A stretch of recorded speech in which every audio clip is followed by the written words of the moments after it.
These are examples for section 12.1 tangent lines or tangent lines of circles. Example 1. Segment ML and segment MN are tangent to circle O. So that would mean point L is the point of tangent C and N is a point of tangent C. What is the value of X? This angle right here. First of all, by the tangent line theorem, OL is perpendicular to ML and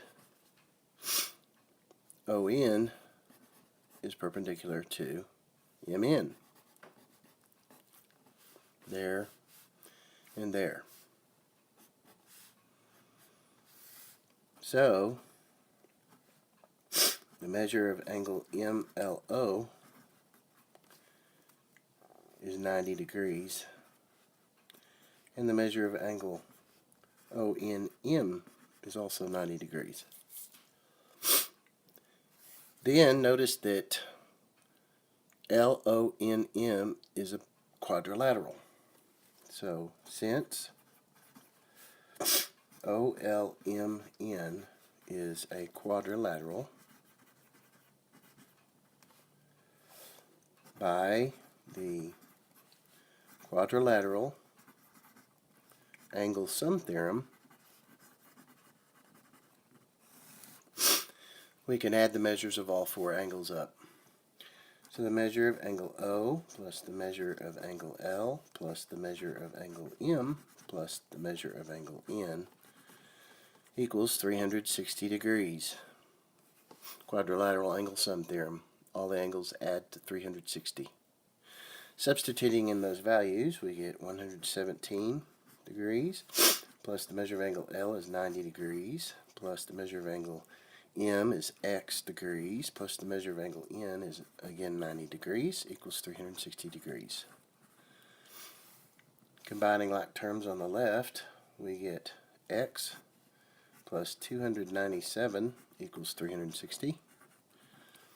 And solving the equation, subtracting 297 from both sides, we get x is 63 degrees.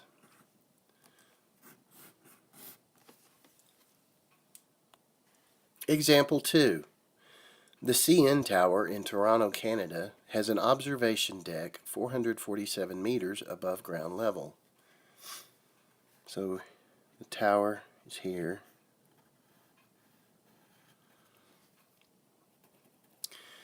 And 447 meters in kilometers, this is what we're looking for, we would multiply that by 1,000 because there's 1,000 meters in a kilometer, and so that is about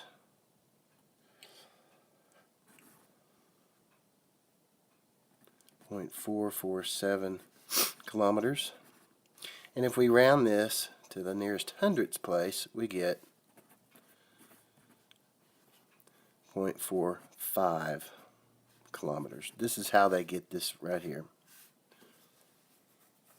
So we know from here to here the tower is 0.45 kilometers or 45th hundredths of a kilometer.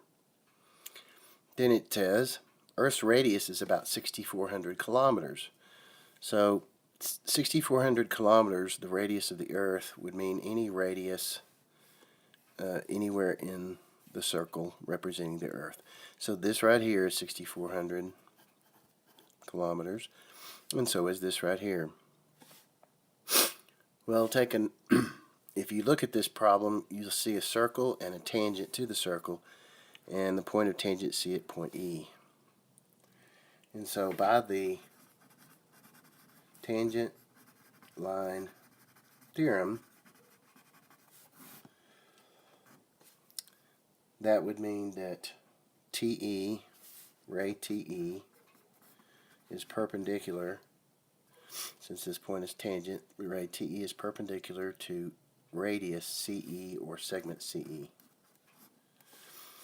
Since that's true, angle TEC is a right angle. Therefore, 90 degrees.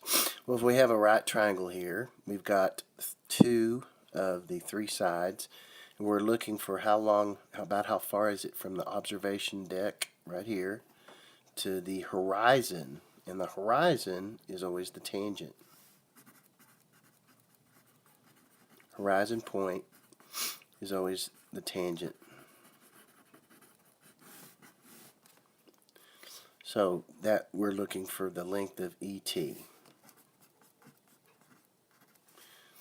So using Pythagorean theorem, since this is a right triangle and we've got 2 of the 3 sides,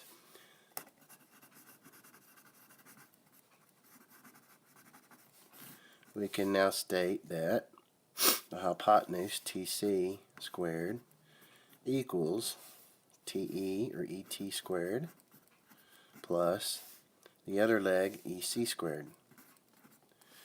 TC is, using segment addition, 0.45 kilometers plus 6,400 more kilometers. That's from here to here. 0.45 kilometers here and 6,400 kilometers here. So we have 0.45 plus 6,400 squared equals ET, which we're looking for, squared, plus EC, which is 6,400 only squared. Now we solve this for ET and we'll have our answer. 6,400 plus 45 hundredths is 6,400.45, or 6,445 hundredths squared equal ET squared plus 6,400. When you square that, you get 40,960,000. Now we square 6,400.45 and we get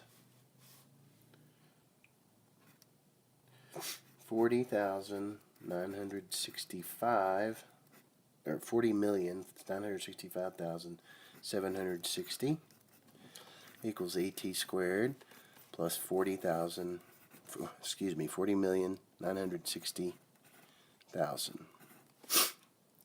Now to solve for ET, we first must get rid of this 40,960,000 by subtracting it from both sides. When we subtract this from both sides, on the right this goes away and we're left with ET squared. Over on the left, when we subtract 40,965,760 minus 40,960,000, we get exactly 5,760. Now we want to find ET by taking the square root of both sides to get rid of the square. And ET, the length between the observation tower of the CN tower to the horizon, is about 75 9/10 of a kilometer. Notice that all radii of one circle are congruent. No matter what the radius is, it's always the same in the same circle. Example 3. What is the radius of circle O? Or circle, O. Circle O. So here we have a tangent segment. AB is tangent to circle O at point B. And because that's true, that would mean that BA is perpendicular to BO. Therefore, we have a right triangle. Right triangle ABO. Okay, so since we have a right triangle, we're looking for the value of x. X is a length. It's a partial length in the hypotenuse, and it's the actual length of one of the legs. And we've got 2 of the 3 sides, or we can find the second one. We've got one side, we've got partially, or part of another side with x, and then we've got the third side. So let's try using Pythagorean theorem.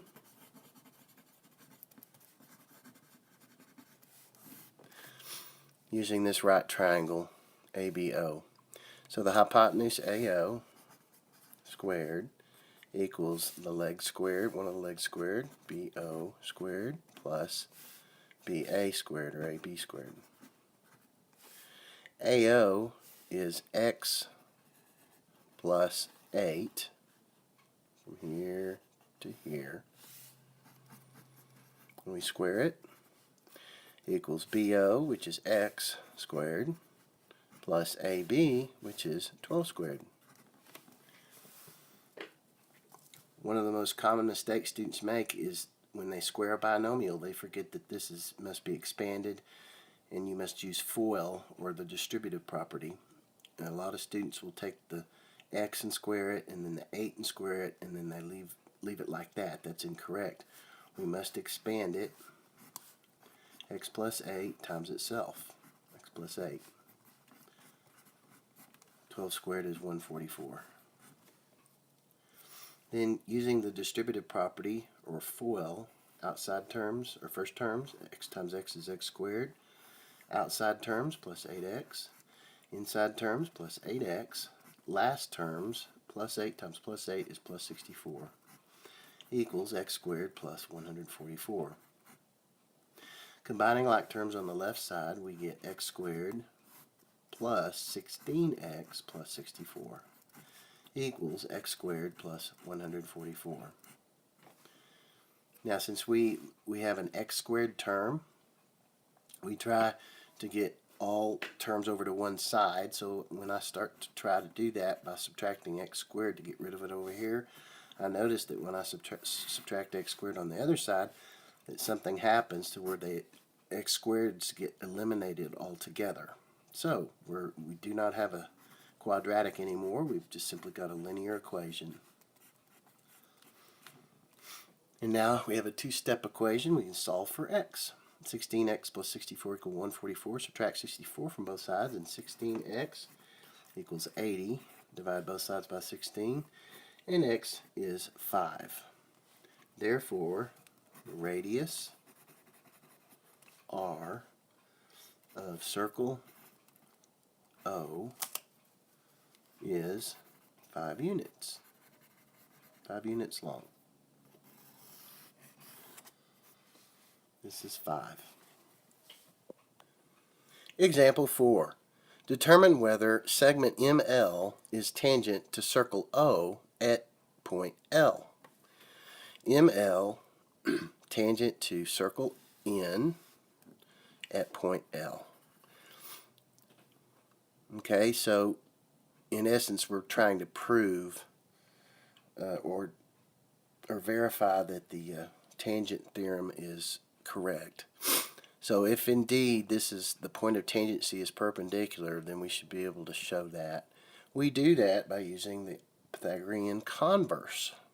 If we can show that this is a right triangle using all three sides, then that means this is a right angle. And if this is a right angle, that means this is perpendicular to this. And if they're perpendicular to each other, that means this is a point of tangency. So first, if ML is to be tangent to circle N, then ML should be perpendicular to segment NL. So by the Pythagorean converse, we can set that up. We have the hypotenuse MN, or the longest side, MN squared. We want to see how that relates to the two shorter sides squared, their sum. ML squared plus LN squared. ML, or MN, is 25. ML is 24, plus LN is 7. 25 squared is 625. 24 squared is 576. plus 7 squared is 49. 625 on the left side. 576 plus 49 is 625. And because these are equal, therefore ML is a tangent to circle N at point L.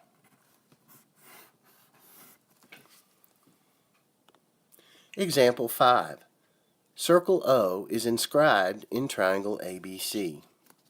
Remember, when a circle is inscribed, that means it's inside the polygon, in this case a triangle. And there's points of tangency wherever those sides touch or intersect the circle. So there's a point of tangency at D, F, and E.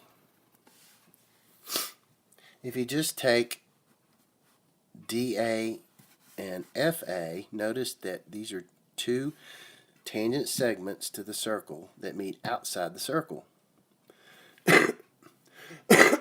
According to the tangent segment theorem, that causes them to be congruent. This segment with that one. But it's also true with the other two vertices of the triangle. DB is congruent to EB by the tangent segment theorem. And finally over here, FC and EC are both congruent by the same theorem.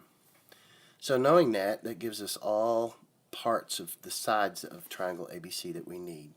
So starting over here up on the upper left, by tangent segment theorem.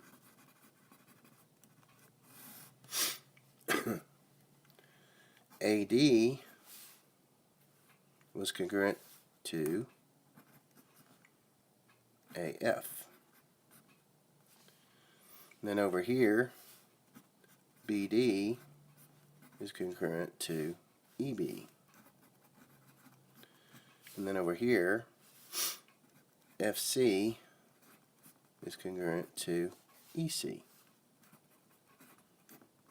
And so to find the perimeter, starting over in the upper left hand, we'll start going to the right, going from A to B down to C back up to A. So we have AD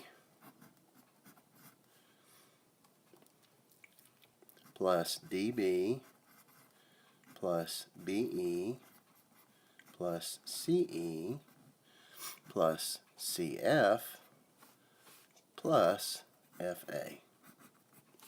This segment plus this one plus this one plus this one plus that one plus that one. Or you can double if you'd like to. So AD is 10 centimeters plus DB is 15 plus BE is the same as DB. They're congruent, so the EB is 15. Plus CE is the same as FC, and FC is 8, so EC is 8. Plus FC, which is 8. Plus FA, which is the same as DA, or 10. Then when we add all these together, 10 plus 15 plus 15 plus 8 plus 10 gives us 66 centimeters. So the perimeter of this triangle ABC is 66 centimeters around.